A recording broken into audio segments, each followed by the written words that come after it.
I'm gonna like get it closer. Hi. Hello. Hi, Kat. Hi, how's it going?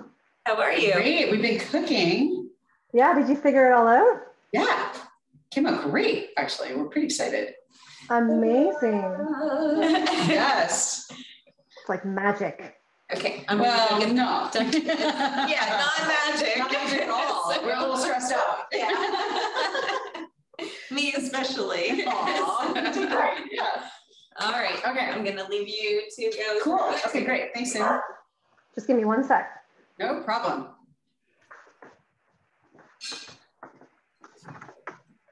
Go lie down. Go. Go lie down. Go. Go lie down. Go lie down. I'm good. Go lie down. Go lie down.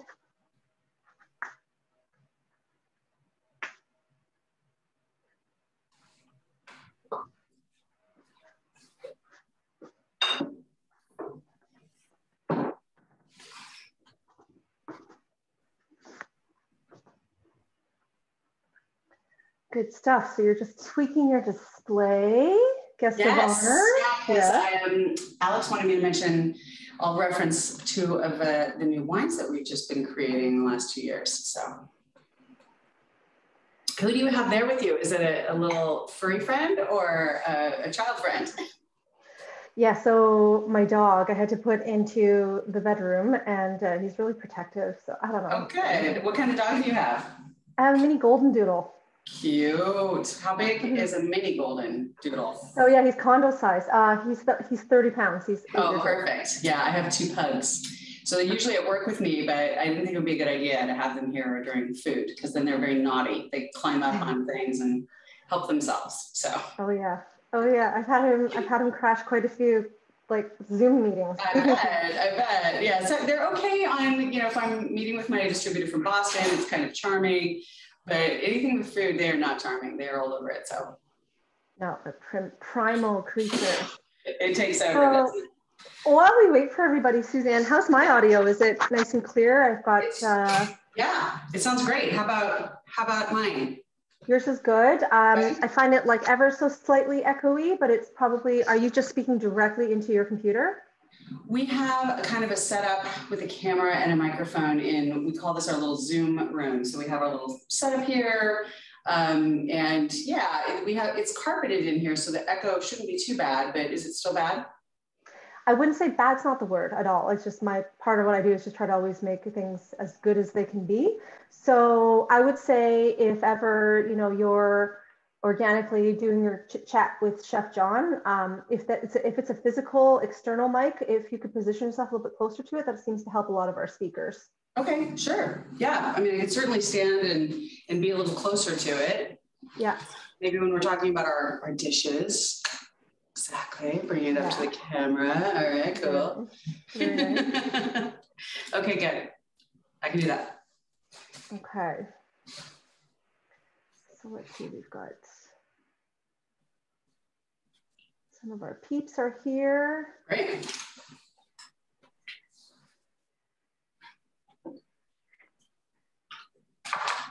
Hi, guys. Hi, John. How are you? Terrific. Been in the kitchen. Wonderful.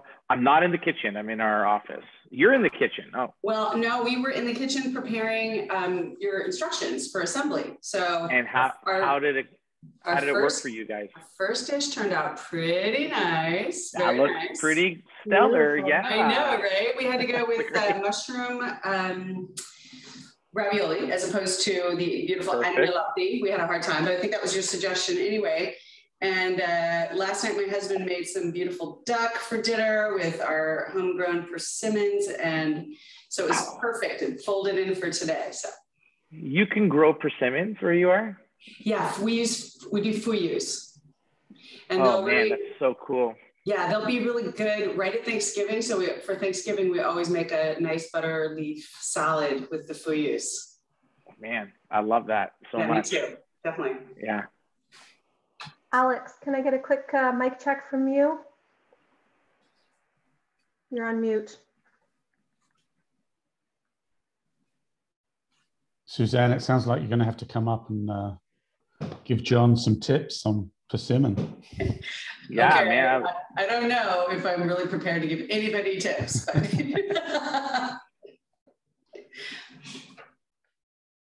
Okay, well, I don't think we're waiting on anybody else, and it seems like everyone's all set to go. I have all my notes. If you guys have anything you'd like to add, now would be the time. Otherwise, Chef, are you good to go as well? I'm good. Okay. So I guess the last thing I'm going to turn off everyone's cameras shortly and then put up our landing page. Chef John and I usually just send each other a quick note when it's time to go. I would say leave your cameras off. When you hear me cue you or say my quick blurb near the end of my intro, turn your camera on at that time. And then Chef John knows the drill. He waits to hear me say, take it away, John, and it's floor is his, and you find people. Sounds good. Okay, so we usually start this thing about 2 minutes after the call time. So for 7:30 Eastern time, we will probably go live 7:32-ish, just to give all the stragglers a chance to log on. Great. Okay. And Suzanne, just so you know, we actually set aside a small quantity of your 2 new wines for people from this event to buy. Okay, well, good. Well, I have my bottles handy. Now, remind me, I'm assuming it's the 2020 Estate White and the 2018 Oak Cross. Is that correct? Or is it the 2019 Estate White? Ooh, that's a good question. I don't know. Okay, because the 19 we made last year, or obviously released last year. That's the very first release. So I'm not sure when you shipped your Estate White. Okay, I'm just looking up the orders right now, so I can tell you. Okay, good. Just give me 1 sec. No problem. I thought you might like, given that you're an artist, Suzanne, this is my father's work. That's beautiful. Wow, is it charcoal? Yeah, it's charcoal etchings. Lovely. Oh, they're etchings. Yeah. Wow. So he produced the charcoal drawings and then produced the etchings himself, or? Yeah, and then I unfortunately he's just passed away. Oh, I'm sorry. But my daughter and I were lucky enough to go over in September to see him before he died. Oh, these are incredible. Yeah. How beautiful. And she was, because she's a bit of an artist as well, she was leafing through his stuff, and it's like, oh, I want that, I want that, I want that. Are you kidding? She found them in his portfolio, kind of stacked away somewhere? Yeah, they were just rolled up. I'm so sorry to cut you off. I think I need to throw up the landing page. So okay, I'm go. just going. Sorry. Go. No worries. I'm going to put you on mute. And there's Sue. She's been cooking with me. Okay, thanks. Okay, thanks.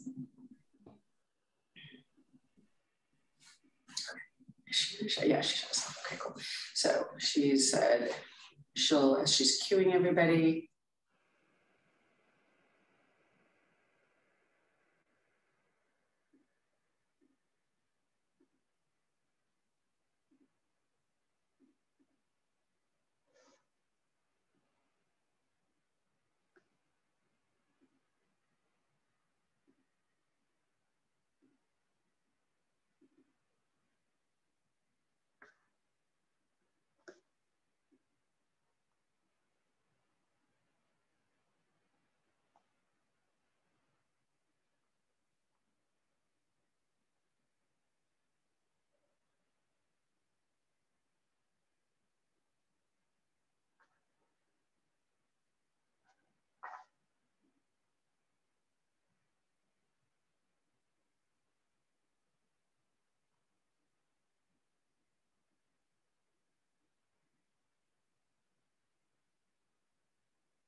Good evening, everyone. Can you give me a quick thumbs up if you're hearing me okay? Amazing, amazing. Okay, well, we're going to get started over here. Thank you so much for joining us. We hope you have all been keeping well and continuing to stay safe. By now, you should have all prepared your dinner and made use of our instructional video with the link. We are all set to chat with you about these gorgeous wines and how they inspired your meal tonight, the winemaking itself, and one particularly dramatic harvest season, and so much more. But first off, my name is Kathleen. I am the Director of Corporate Catering, Gifting, and Virtual Events here at Ascari Hospitality Group. Go ahead. Before we begin, just a couple housekeeping tips. We're going to be about an hour tonight, so we ask that you keep your mics on mute, but feel free at any time. I can't hear her. Everybody's muted. She's speaking though, but I can't Really? see. Are you able to Do this? Oh, here. Great, that's perfect. Thank you so much. I was just saying if you could keep yourselves on mute throughout the hour tonight, but feel free to drop your questions into that chat feature. Our moderator will be sure to have your questions answered with our guest speaker. If you wish to interact directly tonight, feel free to use the raise your hand function here on Zoom, and you can unmute when you're prompted to do so as well. Okay, we are back with our virtual wine dinner series after a brief summer hiatus. These events are super exclusive and intimate, where we get, as we like to say, uncorked and personal with world-class winemakers, and you get to sit front row center at home and engage directly with them. For those of you joining us for the first time, just a quick bit of history and some brief updates for all of you. Ascari Hospitality Group is a Toronto-based restaurant company, and over the course of this past unpredictable year and a half, our fearless leaders and dedicated team of hospitality professionals have been busy designing new ways of engaging with you. And while we paused some of our virtual programming for the summer, we have very much resumed, enhanced, and even launched new facets of this company. From at-home experiences like this to full-service live gatherings, we now have a robust events and catering division with plenty of offerings to cover everything from your next corporate gathering to life celebrations and everything in between. In the retail space, we have a bustling online shop if you haven't checked it out already, and now an accompanying brick and mortar store in Leslieville called Mercatino I Vini, where you can find all kinds of our house-made and curated food and wine products.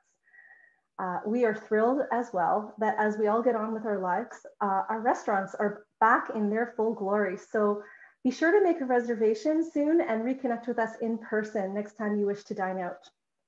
At Ascari, we are so and have always been incredibly passionate about providing quality service and genuine hospitality.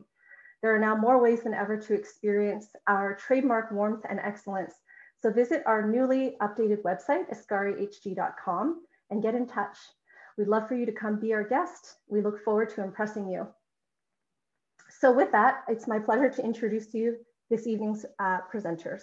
Tonight's discussion will be moderated by Ascari Hospitality Group's Executive Chef and co-owner, John Sinopoli. John has been cooking since the late 90s and spent the better part of 3 years working at venerable restaurants in New York City, including La Caravelle and Kraft, before his return back to Toronto in 2003. John and his owner counterpart, Eric Joyel, have been proprietors in the Toronto restaurant scene since 2005, opening 9 unique concepts to date and counting, including Izakaya, Table 17, and Ascari Enoteca. We give a nod as well to our partnering wine agency who helped make this all possible, The Vine. Since its inception 21 years ago, The Vine Agency has built a focused selection in the belief that family-owned estate wineries are the best source for wines of character and distinction. The Vine believes meaningful relationships with talented people are as important as the quality of the wines. Alexander Gaunt is your featured presenter on behalf of the Vine tonight. We welcome you, Alex. And now onto our spotlight. Founded in 1982, Groth Vineyards and Winery is a 100% family-owned and operated company with deep roots in the Oakville AVA, home to Napa's largest concentration of top Cabernet Sauvignon producers.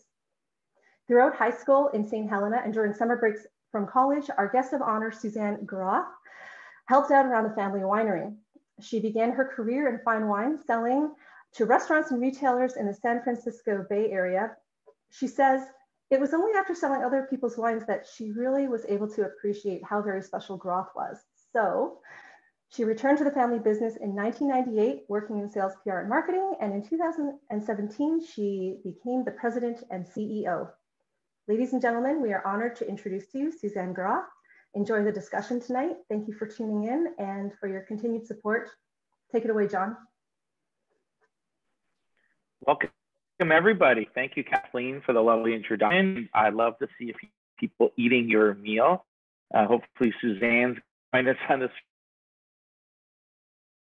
Just really honored to be working with Groth Vineyards and to continue developing our long-term relationship with the Vine Agency. Really, it is a relationship that spans about a decade and a half. And so we love doing events like this with them. Of course, we have this event here live tonight. We have two events in two of our restaurants in parallel this evening. One is a sit-down wine paired dinner with Groth, with the wines you guys are drinking tonight as well. Same menu, but in our restaurant. And the other is a more casual, just kind of walk in and chat with people, representatives from the Vine about what Groth's all about. So without further ado, I think we'll bring Suzanne into the convo and onto the screen and start discussing what you have in your glass tonight and what we've got on our plate, and talk about why we put these items together and what we're hoping to achieve in the whole experience. So I'll speak to my approach to the pairings because I did put this menu together after Blair Bouchard, our wine director, and myself tasted the wine. And we were super pleased to note the kind of restraint and elegance that these wines have. And it kind of really informed the kind of pairing we did. So, the first course, we wanted to have, of course, an ode to the season with a broth and some agnolotti and mushrooms and bitter greens that kind of, for me, really evokes fall eating. And really wanted to really kind of complement what is, I think, a really elegant wine that features not too much malolactic fermentation and a really beautiful Chardonnay. So Suzanne, if you want to kind of maybe take away, I know you're eating the same thing there in California this evening. Of course, she's joining us from California, but what did you think of the pairing, and like maybe you can speak a little bit to how it brings out the wine. John, thank you. I think Kat has to actually turn my camera on because she turned it off. So. Yes, please cool. Turn it on. Yeah. Yeah, I can't do that. So. You can't turn it on. I can't. Yeah. Oh wait, hold on. Here she goes. She's prompting me. Okay, cool. Hey. Oh, there we go. Hey. Thank you. Hi, well, thank you so much for having me in your homes tonight. It's a pleasure. I would rather be in Toronto personally. I love visiting up there when I get a chance and working with my broker, and Alex is here tonight for my broker, The Vine. But this is pretty close, right? So yes, this afternoon, we started cooking up your beautiful recipes and all the beautiful suggestions you sent. We did the best we could. We don't have the gorgeous agnolotti itself, but we found some beautiful ravioli locally and some wild mushrooms too. So I'm looking forward to it. It smells fantastic. Thank you. Awesome. So a couple questions, because I think what we'll do is we'll talk about the wines as we're eating the first course. About the Chardonnay, what about the approach to winemaking brings out this like elegance? I saw just in terms of your neighbors, I'm like, wow, this kind of evokes a Burgundian minerality, to be honest, and which is not something I normally associate with California Chardonnay. So I'd love to know, like, what about the approach to either the vinification or just the growing of the grapes you think speaks to that profile? Well, thank you. Yeah. Well, location. You know, when my parents moved the family from San Jose, which is about just 2 hours south of here, the Bay Area, up to Napa, it was the 1980s, and they had already been enjoying beautiful Napa wines by that point for about 2 decades.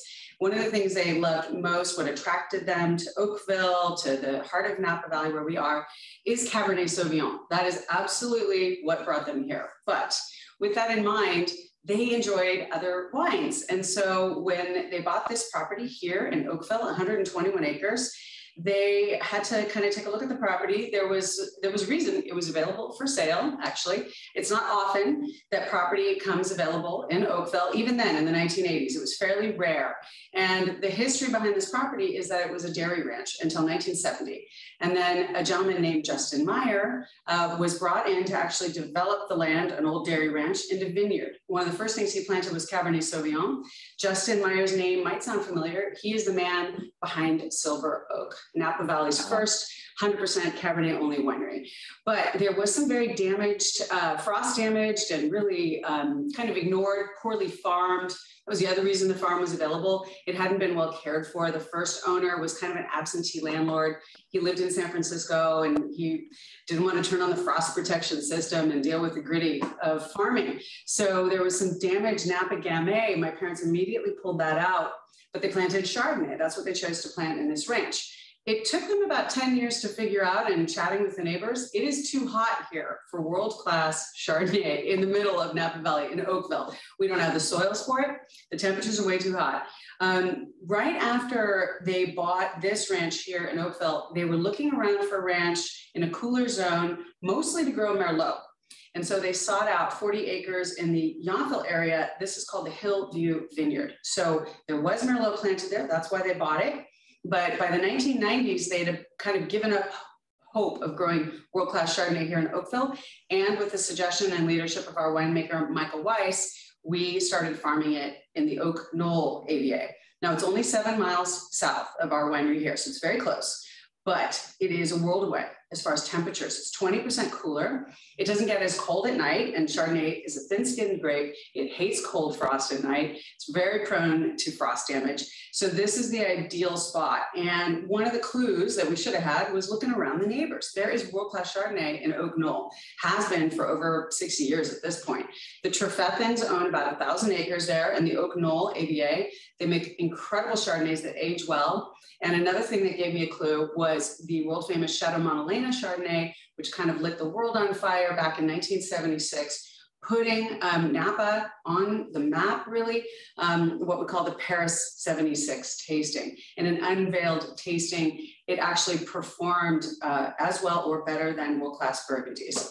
That was on the cover of Time magazine in the very early 80s, would have been 1980 itself. And my parents had read that. And so that was also one of the clues that kind of led them to this corner of Napa. Now, going backwards on this wine a little bit, in 2014, we lured the next generation of winemaking talent, Cameron Perry.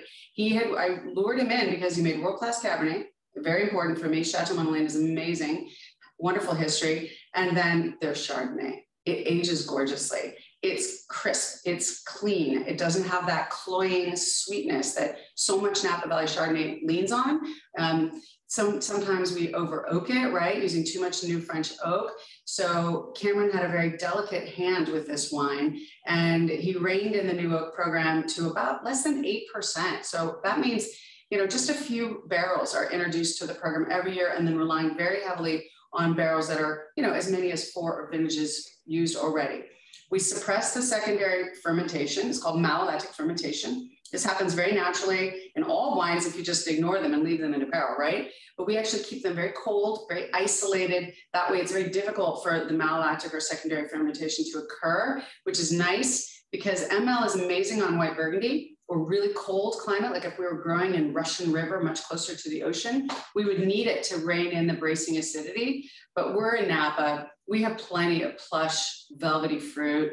We just want to preserve it. And I think with the mushrooms that you presented tonight, I think I love how this umami is just going to, you know, raise it up. And it's really that toastiness of the mushrooms. I really love that, John. Thank you. It's really elegant. I love that you mentioned the umami, because you said the wine, I'm like, basically I said, I needed an umami bomb here. Like I wanted it in the broth. I wanted it in the latte. And of course, for me, it's hard to find a mushroom with more umami than head of the woods. And so when everyone's eating that nuttiness, that earthiness, I think it really, really pairs well with what's in the glass. And so I'm glad you enjoyed that too. That's great.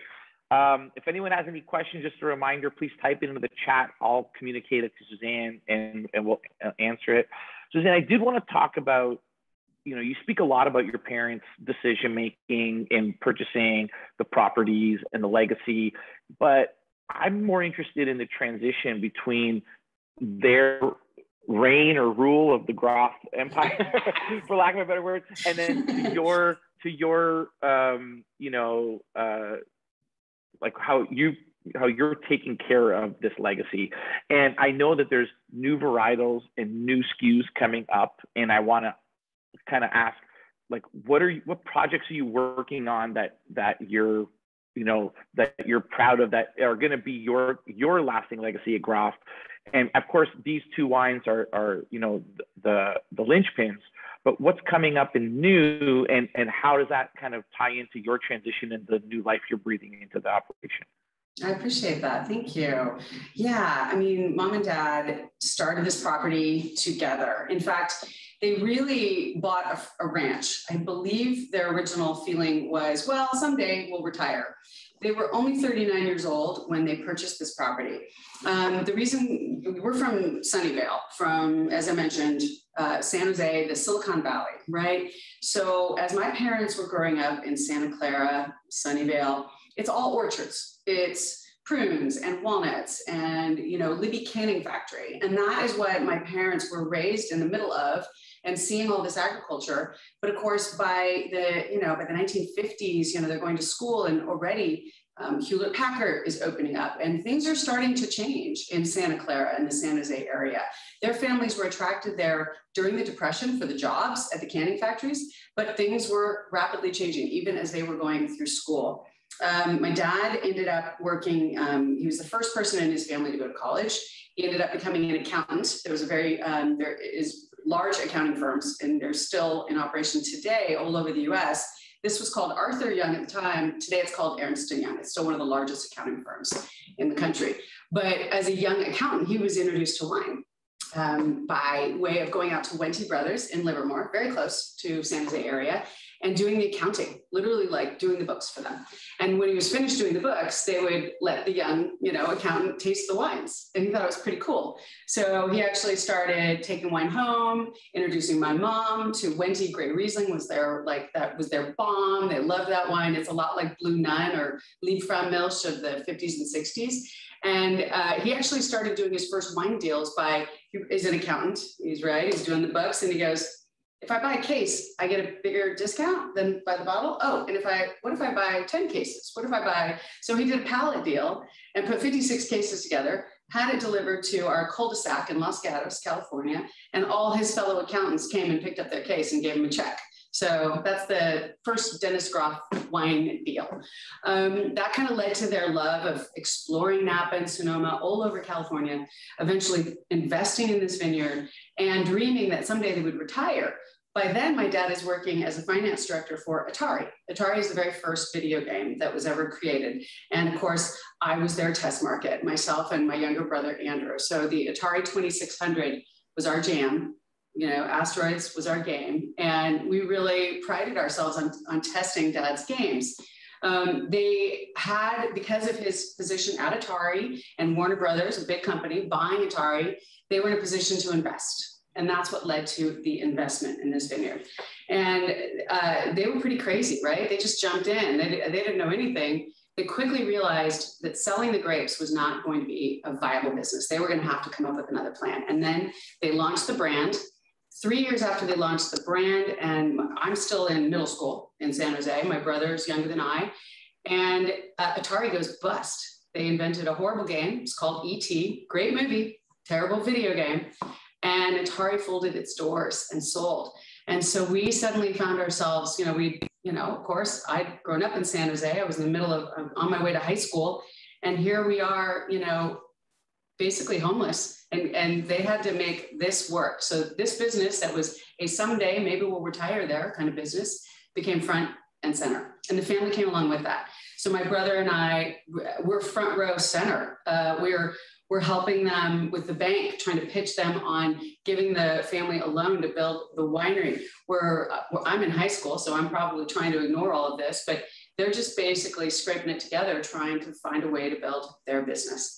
So I almost don't even remember a time not kind of being intertwined in the business. Dennis and Judy Groth were the partners, but the kids, we were definitely willing and sometimes unwilling participants, but we were there from the beginning of the business plan. Now I did, by the time I'm 17, 18, forget this cow town. I mean, my parents had already moved me from the city to to become a country bumpkin.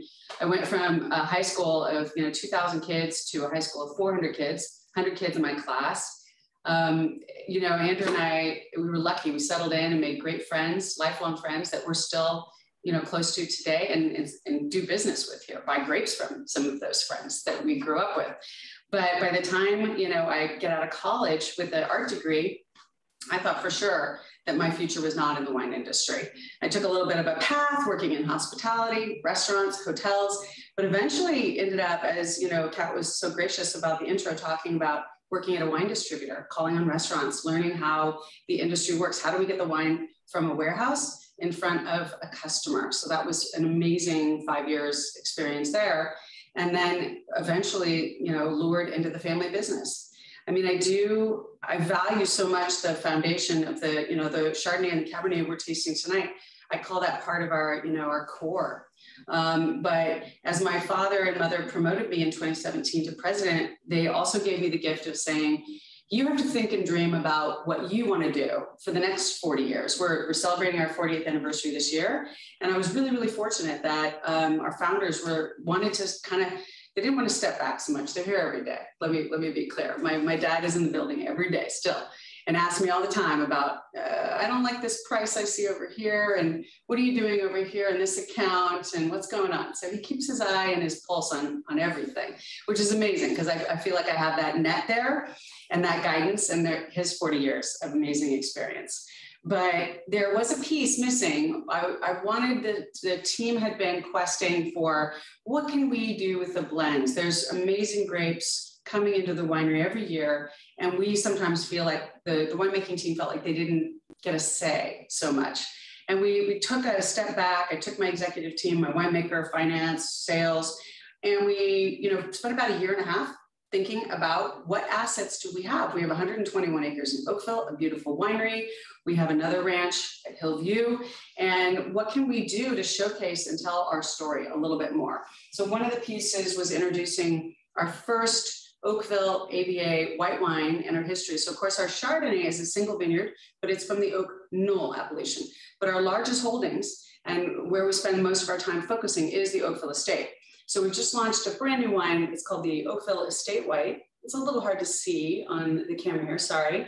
But this is a gorgeous Sauvignon Blanc and Semillon blend. We are actually fermenting in concrete. We're experimenting with acacia oak and we're experimenting with skin contact. So this really gives a different texture to Sauvignon Blanc. We do make a beautiful Napa Valley Sauvignon Blanc that you also probably see out there in the market. This is a brand new one. And the first vintage that we have up in Toronto is the 2020. Very minimal oak, but about 9 months on some aged French oak, and the surly contact, so aging on the lees, really gives it this nice richness, but without an oaky pronounced flavor. Because as what I hope you notice with our Chardonnay, we don't really want to showcase the oak. We want to showcase the fruit. Another one that we're just releasing, the first vintage of, this is the 2018 Oak Cross. This is a proprietary red. We've never made a proprietary red before. In my kind of quest with the vineyard and some of our replant efforts, I wanted to experiment with Cabernet Franc, Petit Verdot, and bring Merlot back to the estate here in Oakville. Currently, we grow Cabernet Sauvignon. We've planted Petit Verdot about 5 years ago, and the Sauvignon Blanc and the Semillon are part on our estate here. But I felt like we were missing a moment to kind of think about the other ways that those red grapes can play together. And so we introduced our first proprietary red, Oak Cross. This is the name of the original farm here at Oak Cross when it was a dairy ranch, because we're on the Oakville Crossroad. So the name of this wine kind of calls out to our earliest history. It was almost the name of the brand. My parents had mocked up labels for Oak Cross and for Groth, and at the last second, they went with Groth.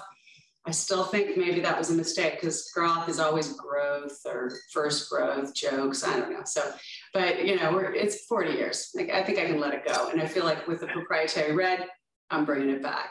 So that's kind of what's going on with new and exciting. That's great. I saw a couple things. First of all, I'm super happy you mentioned the winemaking approach to the newer varietals with some skin contact and concrete, because it leads into my next question. But first, before we transition from the Chardonnay into the red, Doug asked how long the Chardonnay sits on oak, because we did all notice it's super restrained. So like, what does that mean in time exactly? 9 months in French oak. 9 months. The Chardonnay is 9 months in oak. Exactly. Cool. Yeah. So, I mean, what I love, these wines are made, in my opinion, very classically. And when I say that, I mean, not classically in the sense of what we typically think of California Chardonnay or Cabernet, but they're made classically, maybe in the traditional European sense. They show the vintage, they show the grape. But I want to talk about, you know, the trend these days to natural winemaking, skin contact, you know, indigenous yeasts, and low intervention. It's very, very prevalent. And owning a restaurant, we have, like, yes, we represent those styles, although we're not one of those places that only represents those styles. We represent those styles on our list, and we have a lot of interest from people asking, like, you know, do you have natural wine? Do you have organic wine? Where do you guys sit on that spectrum, being a place with 40 years of legacy, where you frankly rise above trends when you last 40 years as a winemaker? You've been around that long. But of course, you know, these trends influence your, you know, I would imagine winemaking styles from vintage to vintage and over 5 or 10 year plans. Where do you guys, with your newer varietals, land on those trends? Well, you know, you mentioned organic, and yeah, let's address that, because for Groth, everything begins in the vineyard. It's all about what we're doing with the vineyard itself and how we treat the health of the soil. We also live on our 2 estates. So my father lives on our Oakville property. This is the property I grew up on, and I live at our Chardonnay vineyard, and I have 2 children that are now in college and high school. So yeah, we are intertwined with the dirt itself. So organic farming, sustainable farming was something very important to me as I came to the vineyard. We really, you know, it's a slow transition. Everything you do, obviously, when you plant a vineyard, you're planting and talking about the future. You got 10 years before you're really going to start seeing the effect in the glass, right? So we really begin with soil health. That's kind of the place that we really focus our attention. We maintain soil health or introduce soil health with a variety of techniques. You know, one, of course, is just making sure we have the right rootstock in the right soils to be healthy and withstand. We use all kinds of mechanical weed removal as opposed to chemical. Chemicals are now banned as far as, you know, weed control in our state. There's a number of pieces of equipment we've invested in, but the funnest one are the lambs that we bring in, you know, in the springtime to kind of help mow down and, you know, add some fertilizer back to the soil situation. But yeah, we have a lot of under the vine mowing we can do to keep we do let's see, a cover crop every winter. We're just sowing it now, and it's raining today, so that's bonus because we've just laid down our winter seed, and then we do a summer. And these are things like cereals, brassica, which is mustard or broccoli. All kinds of things can, you know, any kind of bean. We'll use favas. All of these things bring nitrogen and also just like bore some, you know, holes so the water and the nutrients can get down close to the vine and keep the soil loose and healthy.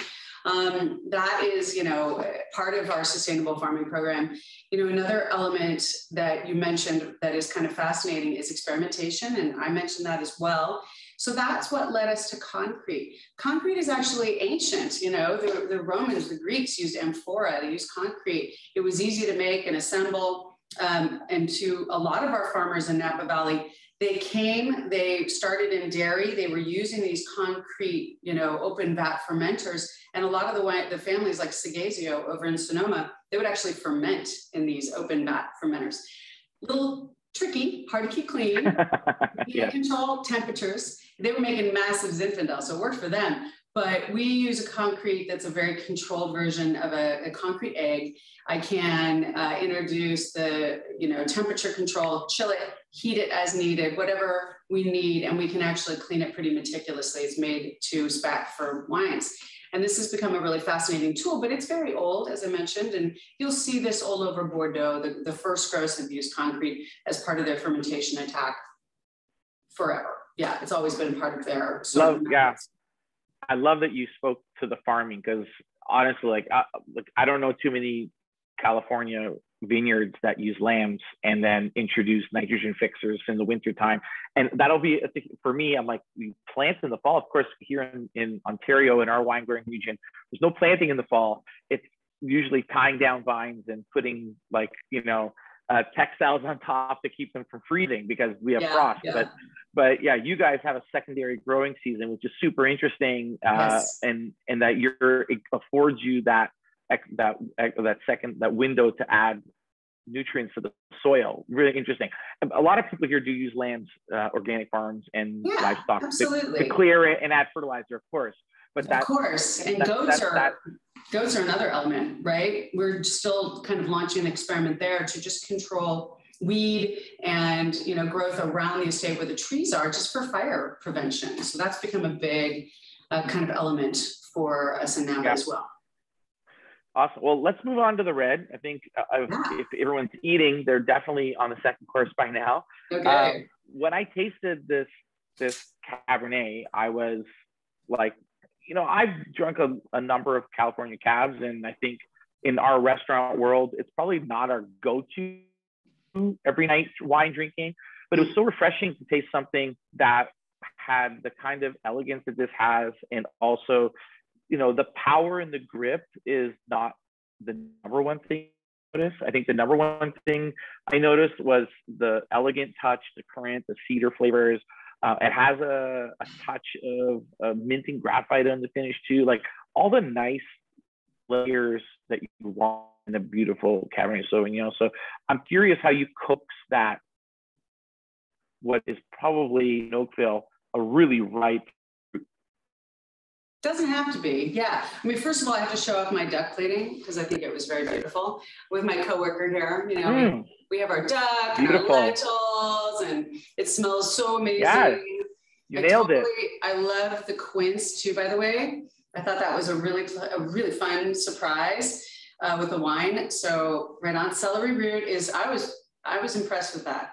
That was challenging, challenging with Cabernet, but the gastrique was a wonderful surprise. Like I love that pop of, you know, tart and sweet with the cab. I thought it was, and salt, of course, salt tames Cabernet, right? I've learned that from my husband, who's the chef, and he's always taught me that if you salt things beautifully, then it tames a lot of the tannin. So we definitely do that. But thank you for all of the notes and the kudos on the wine. It is, no, this is pure Oakville. You know, everybody has their own technique. They have their pick time, right? They have their approach. I am not the most alcoholic, the sweetest, and the oakiest in Oakville. Definitely not. I mean, there's plenty of people 100% that take that. I mean, I could just step back a minute too and really appreciate what Oakville has evolved into as well. Like, it was not cab central like it is today. When my parents arrived, it was considered too far south, not cool. You know, St. Helena was the groovy section. Rutherford was well acknowledged. Stag's Leap, of course, for decades. I already mentioned Mount Elena. These were the areas that were cool and groovy in the 80s, not Oakville. But of course, Bob Mondavi had been here since 1962, making incredible wines off the Tokelon estate, which is the historic heart of Oakville. That was planted to Cabernet back in the 1860s by W.H. Crabb, the guy who kind of put Oakville on the map. But that's on the west side. That's a mile from me against the Mayakama Mountain. we're right smack in the middle of Napa Valley. And most people really poo-pooed this site. They said it'll never make world-class Cabernet. But Plump Jack, or really it was called Villemont Eden, right next door, Plump Jack today was making beautiful Cabernet there, and they make beautiful Cabernet there today. So I think my parents they jumped in. Again, the land was available for the, reasons I mentioned earlier. It was in poor shape. It wasn't the cool zone. But when they arrived, they met, Bonnie and Justin Meyer, our neighbors that I mentioned earlier, who developed this property. And Justin actually, gave him another clue into why this property was so special. He was like, there's this really loamy, well-drained, very rocky parcel on the west side. There's about 28 acres on the west side of the ranch. And he called it the sweet spot. He's like, this is where the great cab will come from. This is why I planted Cabernet here, because cab will have to work really hard to put down a very deep root structure, and it won't have all the water it needs. It won't have the nutrients. So it's going to work its butt off to get, ripe and delicious. He loved it so much. Instead of getting paid for developing this ranch, he took 5 acres and a house. He had a young family. He had 3 little children. It was, kind of a statement to buy, and developed it into his Bonnie's vineyard. And that was a single vineyard silver oak wine for decades, in the 90s. But then he actually had his son, Matt Meyer, today makes Cabernet called Meyer Family Cellar Bonnie's Vineyard, just next door to me. And there are vintages where I buy grapes from Matt. He's one of the friends I grew up with and I mentioned earlier. But really first I was their babysitter. So I was kind of their slave labor. I was a few years older than their kids. So that was kind of part of our arrival in Oakville. You get to know the neighbors. You become very dependent on them because they're, everybody else is a mile away. The store's 4 or 5 miles away. So we really dug in, became friends. And it was really thanks to Justin kind of pointing my parents and then introducing them to their very first winemaker, Nils Vanke. We lured him over from, I mentioned earlier, Plump Jack, but at that point it was called Villemont Eden. But it was Nils working with Justin, understanding the vineyard, understanding how, very unique certain parcels of the vineyard were, where the Cabernet could come from. We don't grow Cabernet on every acre here. We've tried it, right? We've got a lot of clay out in the eastern parcel. That's why we grow the Sauvignon Blanc on that part of the estate. It's clay that the Sauvignon Blanc will ripen beautifully in, but the Cabernet never gets ripe. It tastes like green and, canned, tinned vegetables. So we really kind of learned where to farm on the estate. But, you did call it out. It's pick time. We want to make sure that the flavor is fully realized. It is fully ripe, but it is not overripe. It's not port-like. It's not sweet. Of course, we do not leave any residual sugar in the wine. I know this is a mind blower. There are a lot of people in Napa Valley who have residual sugar in their wine. And when I taste it, I'm like, it's flawed to me, because that's how I was raised. I was raised on drinking dry table wine. And that is the classic style of the 1980s. And we know from our history, our 40 years history, those are the wines that age beautifully. So this is blended with Merlot. This is 8% in this vintage. And it's currently our only blending varietal. You already heard me talking about introducing new varietals to the estate, Cab Franc and of course Petit Verdot. So we will in the future be experimenting there.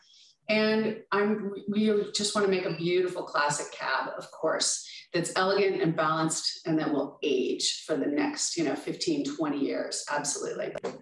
I love that. And I'll tell you what inspired me to add the quince and the gastrique to the plate was that I thought that the plate needed lift to match the lift in the wine. Like the wine has got some lightness to it.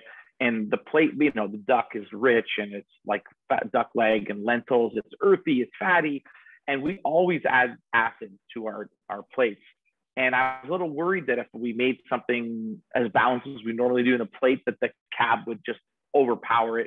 But it was so well received by the wine. I thought that little bit of sweetness, a little bit of acidity that those two elements add to the dish, grounded by the lentils and the root, I thought it worked super well. And I'm glad you appreciate the quince. One of my favorite fruits to use this time of year. I love that you can't eat it raw, but when it's cooked, it's magical. It's beautiful. Yeah. And it's a very unique fruit. And so look, quick question from Alex, our esteemed colleague here on the. He wants to talk about the acacia wood for the barrel, and I picked up on that earlier and forgot to mention. I don't think that's typical. Normally, it's oak, of course, but talk about why you use that wood and what it imparts to the wine.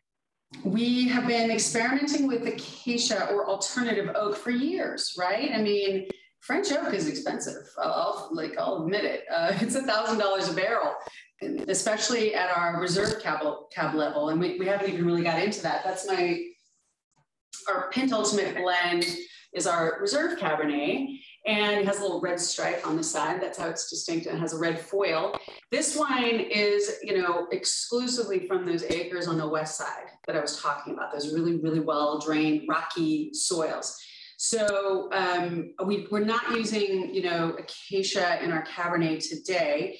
The only place I'm really actually using it in production is on the estate white. And what we notice, when we make this wine, what we've started off doing is basically making 4 Sauvignon Blancs and 4 Semillons, all separate, just single barrel lots the team is experimenting with. And then they start tasting and start blending, like, being a chef, right? Kind of bringing in, the elements and hitting different things with different fruit or salt or fat, whatever. That acts the same way. And the acacia is like this super spicy element that it just kind of gives this nice zip to the wine. So when you get a chance to try that, and you mentioned skin contact, we have experimented in skin contact on Sauvignon Blanc. So the sort of joke is kind of the orange wine. So when we first started doing this, everybody's making fun of me and my family. They're like, Suzanne's making orange wine. She's getting all hipster on us. If you've ever there should be no stigma to orange wine. There should be no stigma. So. Well, I have my own fear. Okay, so when a friend's bringing orange wine or a natural wine, it they can be funky, right? They can be more like apple cider vinegar or a beer. More like, it reminds me of some Belgian ales that have this yeasty and this funky. So I've got a little bit of fear there because we're much more of a classic winery. But what we found is that skin contact just gives a little spice, just like the acacia does. Not a lot, just kind of play with it and put it in the blend. So that's awesome. No, I love that approach. And I think that I like that the newer kind of techniques are being treated with a lot of mitigation and just kind of like, you're not going full throttle into something that doesn't represent the identity of your brand. And I think that's super important because, as a business owner, our brand is everything. And when you stray too far, it gets confusing for people. And I think that, these wines we're tasting today, for me, they're classic and they're in style and approach. But I love how your focus on farming and how it starts in the vineyard. And the next question I have kind of speaks to that too, which is, California is a place that is very vulnerable to climate change. We've seen that with the fires. We've seen that with, distressed harvest. You said this year was a very challenging harvest, particularly with your Sauvignon Blanc.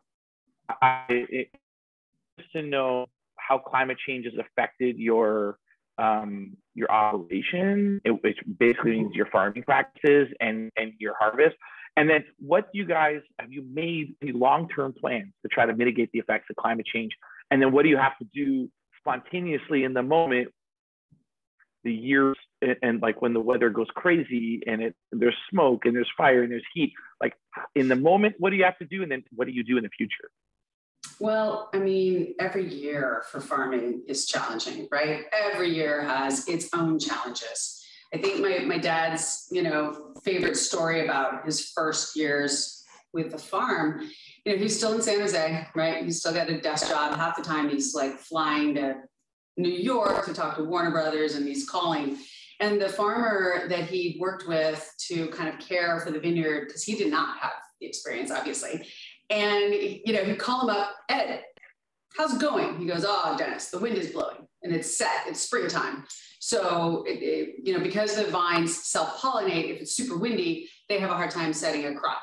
So then he calls 2 weeks later, Ed, how's it going now? How is the wind? Well, that's okay, but now it's raining. It's raining really hard. And So that's bad too. And Dad's like, well, okay. And he calls back 2 weeks later and it's another problem, right? So his first vintages, you know, working with the farming team and then working with the winemaking team, there was always problems. So I think after 4 or 5 years, he sort of settled in. He's like, okay, it's not an emergency. It's just farming. Every year is completely different. Right, yeah. So, Yeah. you know, and I've had to roll with that too. The year my parents promoted me in 2017, they went to Hawaii. It was, you know, it was the end of harvest. It's October. They're like, you've got this. We're going to the beach. And, you know, the last 2 days of pick, we were just getting the last of the fruit in. And in 17, we did have some pretty challenging fires. And, you know, first of all, that was no power for 5 days. Without power, you can't do all the essential things, you know, keep the temperatures where you want them on the tanks, do your pump overs, evacuate the CO2, which is deadly for humans if we're standing around in a tank or in the cellar, right? So we had to get some backup power. We had to have the team come in. They're a little fearful because they're like seeing, you know, smoky skies. What does that mean? My own kids were causing mayhem in the neighborhood with the power out. They were out of school. They were riding motorcycles with the neighbors' kids and just tearing it up. So they got drugged to work with Mom. And we all worked on the sorting table for the last 3 days of harvest. And it was a very bonding moment for our crew and for our staff. And we pulled through it. You know, the next year I assessed, you know, or that year, I really assessed our weaknesses. And I said, okay, let's get a big old generator in here. So we have backup power. Let's make sure. So that's, you know, we lose power now because it's a preventative measure of preventing fires. We've lost power as many as 17 days during harvest. So those are key moments. I cannot afford the power to go down. So backup power supply. What can we do to make ourselves work smarter, not harder? We've upped our technology on our tanks. We have a remote tank net system installed so that my winemaker, if he needs to, he could even instigate a pump over during, you know, key moments during harvest from his deck. He could be grilling his hamburgers, push a button because it's all Wi-Fi connected and instigate the last pump over the day. That's eliminated the need for, you know, my cellar crew to babysit pumps during those key moments, during harvest, during, you know, fermentation. So we can work smarter. We can invest in our winery, which is, you know, it's 40 years old now. It needs to be brought a little bit more with new technology, new techniques. So we constantly pay attention to that. And I'm constantly mindful of what, you know, can we do to make ourselves more secure and my team more secure here. We're very fortunate. I'm in the middle of the valley, which means I'm surrounded by vineyard, very green stuff, very hard to burn. A lot of the fires do occur in the mountainsides. So yes, our friends up in the mountains are much more vulnerable to having fire take out their vineyard, their winery. We lost Kane, an iconic winery for 40 years here in Napa last year. Yeah, we've had a challenging few years. What that means for climate change, I don't know. I'm just a farmer. I'm just here reacting to, I mean, do we need to work smarter? Do we need to work more with our vineyard, doing the right thing, reducing our carbon footprint? Absolutely. I mean, this is a silly thing, but I'll call it out. Have you ever picked up some of my Napa Valley Friends bottles and like you pour out all the wine and then you still have a really heavy bottle? And this drives me crazy. My dad calls it a heartbreak bottle because you pour out all the wine, you think it's certainly heavy. You certainly have some more juice in there. Why do we have to like have such a heavy glass bottle? It's a lot of resources in the glass. It's heavier to ship. It's more expensive to ship. It's, you know, more fuel to ship it, you know, to Toronto. And it's like, there's no reason for us to have these 5-pound bottles. So we've kind of taken a look at everything we do at the estate and kind of been mindful of that as well. Like, how can we use less resources? We've invested in a $2 million water recycling plant. It basically recycles the water. You know, 90% of the water we use in our winemaking can be run through my recycling plant, stored underground. I have a 50,000 gallon storage tank, and then we use it in watering the vineyard or watering the landscaping around the winery. So the water goes back into the closed system cleaner than when we took it out. So these are the kinds of things that we've been mindful of investing in for our winemaking, to make it better, and to live in harmony with our estate. Great. No, thanks for the very detailed answer. It's a tough question. I mean, you had a challenging harvest this year. Can you tell us about what happened, or what created the challenge this year? It was a cakewalk compared to 2020, my friends. So no, I mean, it was challenging in the sense that we had a very low set. This happens at times, right? I mentioned the wind and, frost can knock off your crop. You can literally the vine just won't set a big crop some years. This was that year. So with our Sauvignon Blanc, we typically, can bring in fruit and make about 20,000 cases of Sauvignon Blanc. I will make half of that this year. So our white crop was about 50% off, both my Sauvignon Blanc and my Chardonnay. So those will be very, very small vintages in 2021. But the reds came in a little bit stronger. The flavors are so amazing on the reds. What we're noticing in the first days post ferment is that the flavor it's a floral, beautiful, elegant year, very powerful. The berry size was much smaller. The intensity is wonderful, massive. So this will be a vintage of the decade, if not more. It'll be beautiful. I mean, I hate to call it before we even put it in a barrel, but it's pretty spectacular. And we're feeling pretty good because we got almost no crop in 2020 on the reds with the fires last year. We were able to make white wine, but we made very little red wine in 2020. So this year, I'm feeling pretty good. I feel like we had the harvest that we deserve. As I told my team, I'm like, we earned it with all these hard vintages behind us. I think we earned a nice, more typical harvest. Small, but very, very good quality and no emergencies. I mean, the power only went off like 2 times this year. So I'm feeling pretty good.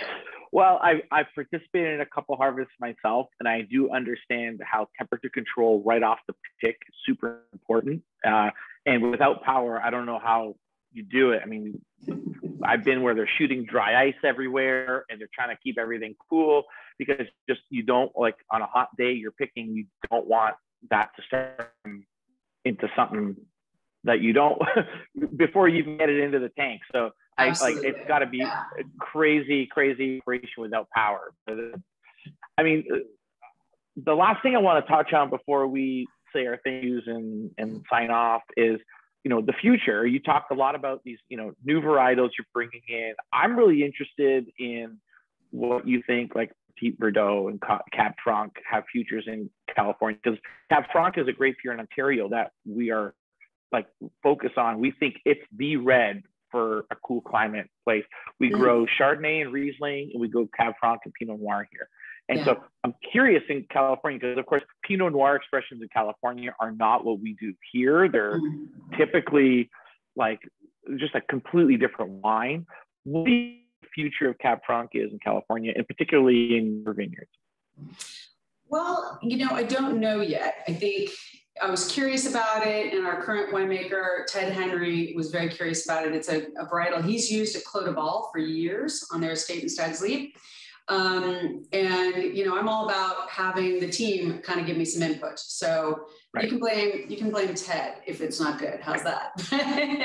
No, it'll be mine. I know Merlot grows really well here on our estate. I just have to find the right spot. I'm taking a stab with Petit Verdot is less of a stab because we have a very good relationship with the winemaker next door, Plumcheck. I mentioned Aaron Miller is growing Malbec and Petit over there with a lot of success. And I love the blends that they're making utilizing these tools.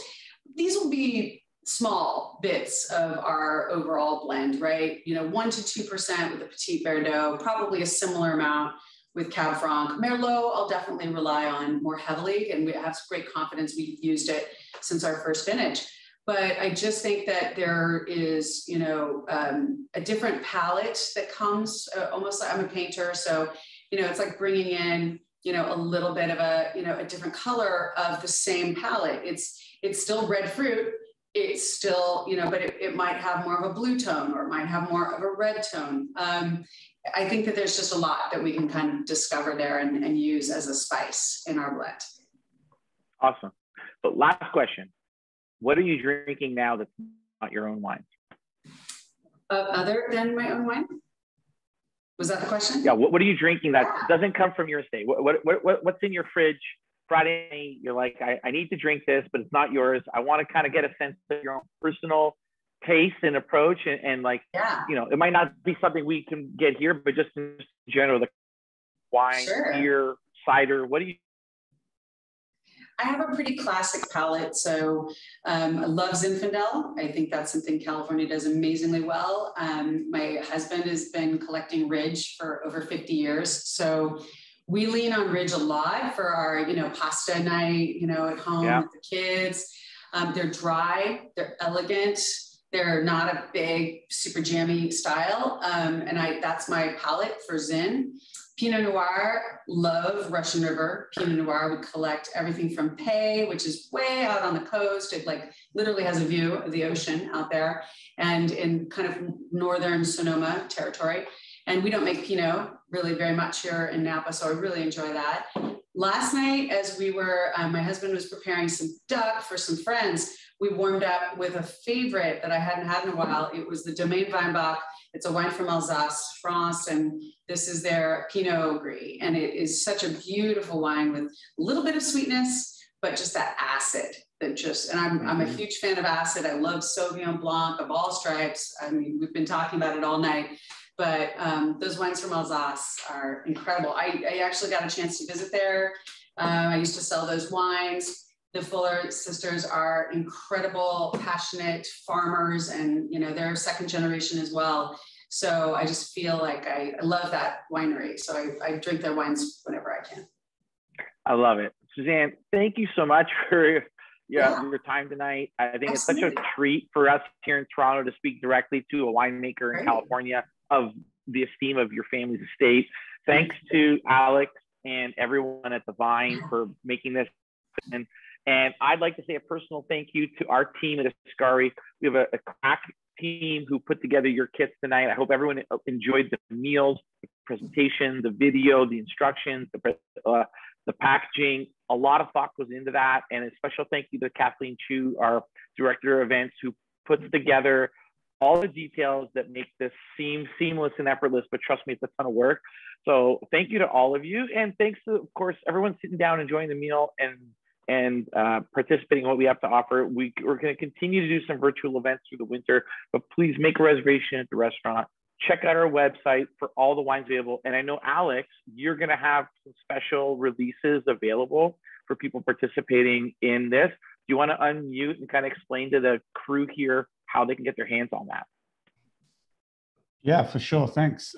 First of all, John, awesome. This is really great listening to you. Suzanne, thank you so much for taking time to do this. Suzanne wasn't aware that behind her back, myself and Sue Bennett, who does her exports, had snagged some of the new wines. So she didn't actually know that they were up here. But